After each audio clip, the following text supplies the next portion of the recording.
भैया सच बात की लड़ाई है। यह बहुत खतरनाक डायलॉग है लेकिन सच है। इजराइल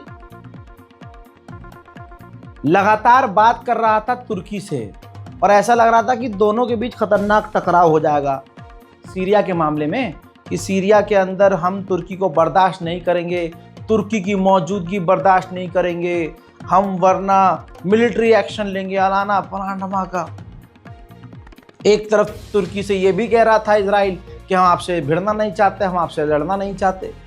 तुर्की भी कह रहा था भाई साहब हम भी नहीं लड़ना चाहते। ये तुर्की की असलियत, ये तुर्की की असलियत है। पीठ पीछे तुर्की और इजराइल बात कर रहे थे, ये मैंने एक हफ्ते पहले बता दिया था। बात भी कर रहे थे। रिजल्ट अब ये निकला कि इजराइल राजी हो गया कि हाँ अब आप सीरिया के अंदर लिमिटेड इलाके में अपनी लिमिटेड फौज की मौजूदगी रख सकते हो। ये सब ड्रामा चल रहा था दोस्तों कि अरे हम तुम्हारी मौजूदगी पर। तुर्की और इजराइल कई मामलों में एक दूसरे के साथ साथ ये कोई ना कोई अंदर खाने एग्रीमेंट कर लेते हैं और उसमें जरूर अमेरिका होता होगा कि हाँ भाई बड़े पापा हैंगे बीच में, कोई हरकतबाजी नहीं होगी, तू मेरे इलाके में मत आइयो मैं तेरे इलाके में। वही क्या हुआ सीरिया का। सीरिया में जब बशर अल असद की सरकार गिरी और जोलानी चूड़ीदार आया तो लोगों को उम्मीद हुई कि भाई अब सही हो जाएगा। उसी वक्त मैंने कह दिया था सही, अबे भाई और बुरा हो जाएगा। और बुरा हो गया जनाब, इतना बुरा हो गया कि अब इजराइल भी सीरिया में रहेगा, तुर्की भी सीरिया में रहेगा, लेकिन दोनों लड़ेंगे नहीं। तो दोनों एक हो गए, इजराइल तुर्की एक। उधर जोलानी के समर्थन में सऊदी अरब भी आ गया। क्यों? क्योंकि जोलानी खुद अमेरिका का आदमी है। अमेरिका ने कहा था कि जोलानी के हम साथ हैं। अब जोलानी जब अमेरिका की सारी बात मानेगा तो फिर जोलानी के तो बल्ले बल्ले होंगे। यही वेस्टर्न पॉलिसी है, जो मेरी बात मानेगा वो तथास्तु, और जो बात नहीं मानेगा अबे कौन है बे तू, ये वाला हिसाब है। हंसिए मत, ये यही कहानी है हर घर की भी और मेरी भी और आपकी भी वही कहानी है। कहानी भाई साहब अब ये है कि सऊदी अरब ने कहा कि $15 मिलियन का कर्जा जो सीरिया पर है वर्ल्ड बैंक का वो मैं चुकाऊंगा। सवाल ये है कि क्यों? तो जवाब ये है कि सऊदी अरब किसी और का टट्टू थोड़ी ना, वो खुद अमेरिका का गुलाम है।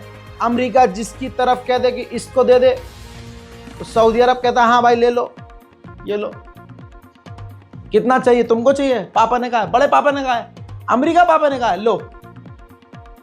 कैसे? याद दिलाना चाहूंगा, लेबनान के लिए भी यही अमेरिका ने कहा था कि मेरा पसंदीदा राष्ट्रपति चुना गया तो सऊदी अरब लेबनान को बनाएगा। हुआ वही। लेबनान में अमेरिका का पसंदीदा राष्ट्रपति चुना गया, बनाया गया और सऊदी अरब वहां पर इंफ्रास्ट्रक्चर को बनाएगा, ठीक करेगा। अब दोस्तों दोनों ही सीरिया, लेबनान दोनों ही अमेरिका के पसंदीदा सरकारें हैं, वहां पर जिनकी सरकारें हैं। तो अब सबके मुंह मिलना शुरू हो चुके हैं। तस्वीर आप देखिए, लेबनान के प्रधानमंत्री सीरिया के राष्ट्रपति से मिलने पहुंचे। जाहिर सी बात है लेबनान में भी इजराइल अमेरिका और सीरिया में भी इजराइल अमेरिका और वहां पर तुर्की भी एक्स्ट्रा मौजूद है। तो भाई मिलजुल कर तो रहना पड़ेगा ताकि इजराइल लेबनान और सीरिया की ज़मीन का अपने मन से इस्तेमाल मिडिल ईस्ट के खिलाफ, ईरान के खिलाफ कर सके। ये जो भी गठजोड़ हो रहा है ये ईरान के खिलाफ हो रहा है। फिर से आपको महीने भर पहले बता रहा हूं, आप आगे सुनेंगे, इसमें और भी तथ्य सामने आएंगे। कहानी इतनी आगे बढ़ चुकी है कि सीरिया के राष्ट्रपति जोलानी से मुंह मिलाने के लिए तुर्की के राष्ट्रपति रजब तैयब एर्दोगान उर्फ कुर्दोगलू खुद सीरिया पहुंचने वाला है। वहीं बड़ी खबर आ रही है, तस्वीर आपके सामने, सीरिया के अंदर जो रूस का एयरबेस है, रशिया ने अपनी वहां पर मौजूदगी बढ़ा दी है, अपने खतरनाक हथियार और फाइटर जेट तैनात कर दिए हैं। वहीं इजराइल की एजेंसियां टूर शुरू कर रही हैं सीरिया के लिए। इजराइल के टूरिस्ट को वो सीधा सीधा सीरिया लेकर जा रहे हैं। इससे क्या होता है, इजराइलियों को यकीन दिलाते हैं कि देखो ये भी हमारी ज़मीन है, भविष्य में हम इस पर कब्जा करेंगे, यहाँ पर हमारा मंदिर है, यहाँ पर हमारा धार्मिक स्थल है। फिर इजरायली वहाँ जाते हैं, वहाँ अपनी पूजा वूजा शुरू कर देते हैं। ये इजराइल का पुराना खेल है, पुरानी पॉलिसी है।